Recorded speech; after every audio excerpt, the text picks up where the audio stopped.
greatest respect for him, and I understand why he's bringing this forward.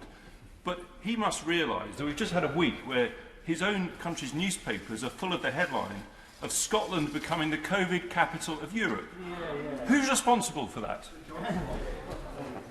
You know, we really shouldn't be playing political football when it comes to... You know, Mr. Speaker, I have to say, that says it all. That says it all.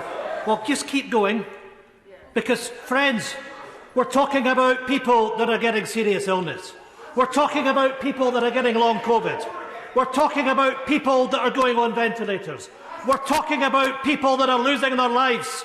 And that's the behaviour that we get from the Conservatives. They ought to be utterly ashamed of themselves. But you know, when it comes to the COVID numbers in Scotland, and let me give them a reality check.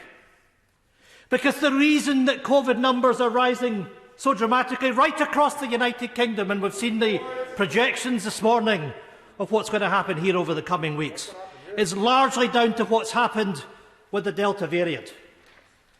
And my government in Edinburgh told the government in London that we had to lock the door on the Delta variant coming in. And it's the UK government that's been asleep at the wheel. So don't lecture us about our responsibilities. When you have a Prime Minister that talks about letting the bodies pile high, we know where the blame lies, and the blame lies at the door of number 10 Downing Street. Mr. Speaker, last week I raised an urgent question in this House regarding the misuse of COVID funds. Whoa. Let's just calm down. Now, if the Honourable but two of you can't be stood at the same time.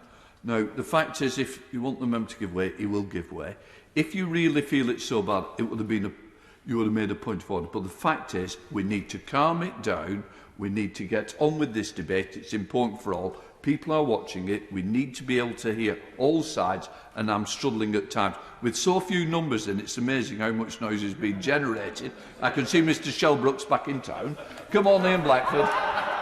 Thank you, Mr. Speaker. These are important matters, and we need to be able to deal with them respectfully.